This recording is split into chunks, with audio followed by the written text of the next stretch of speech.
Assalamualaikum warahmatullahi wabarakatuh. Perkenalkan, nama saya Nazila Syakila dengan NIM A221-23060. Saya dari kelas Biologi B Angkatan 23. Baik, di video kali ini saya akan membahas artikel tentang penggunaan Weblog sebagai sumber belajar sistem koordinasi untuk siswa SMA.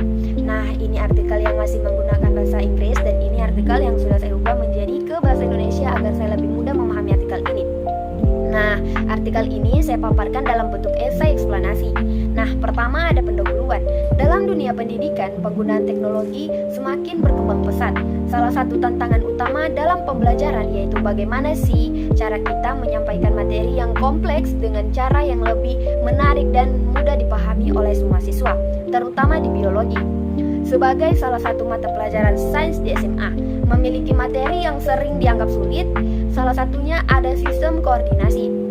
Nah, solusi inovatif yang dapat digunakan yaitu pemanfaatan Weblog sebagai sumber belajar, yang mana Weblog ini platform daring yang memungkinkan guru dan siswa untuk mengakses materi pelajaran kapan saja dan di mana saja. Weblog ini juga menjadi alternatif yang relevan dan efektif dalam meningkatkan pemahaman siswa terhadap materi pelajaran. Nah, kedua ini ada isi. Di sini ada dua bagian.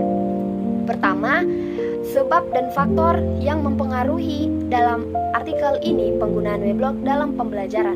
Nah, hasil studi PISA atau Program for International Student Assessment 2018 menunjukkan bahwa literasi sains siswa di Indonesia masih sangat rendah, menempati peringkat ke-72 dari 80 negara. Salah satu penyebabnya itu rendahnya pemahaman siswa terhadap konsep sains serta kurangnya motivasi belajar. Faktor ini dapat diperburuk oleh keterbatasan waktu pembelajaran di kelas dan metode pengajaran yang kurang menarik. Di sisi lain, perkembangan teknologi di Indonesia sangat pesat. Data menunjukkan bahwa Indonesia salah satu negara dengan jumlah penggunaan internet dan handphone terbesar di dunia. Oleh karena itu, pendidik dapat memanfaatkan teknologi ini untuk menciptakan metode pembelajaran yang lebih menarik dan interaktif. 2. Prosesnya. Dalam artikel ini, pengembangan Weblog menggunakan model 4D, Define, Design, Develop, dan Assessment. Namun, artikel ini hanya melakukan 3 tahapan saja.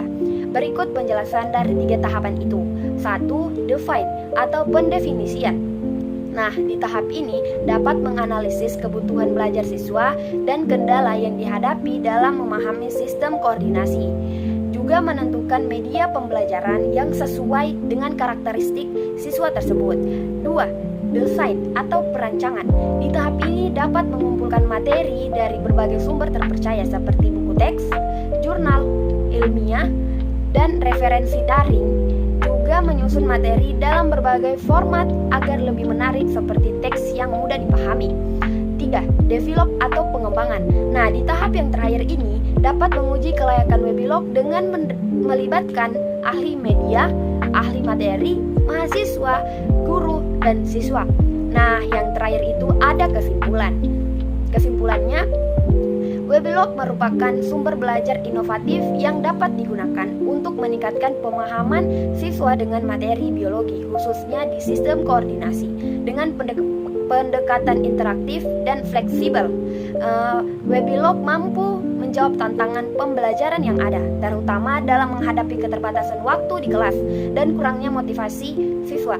Hasil artikel ini menunjukkan bahwa Weblog yang dikembangkan sangat layak digunakan sebagai sumber belajar dengan memberikan dampak yang positif, yang penting terhadap hasil belajar siswa. Oleh karena itu, penggunaan Weblog ini dalam pembelajaran biologi dapat menjadi alternatif yang efektif dalam meningkatkan kualitas pendidikan di Indonesia. Baik, itu saja yang dapat saya paparkan di video ini.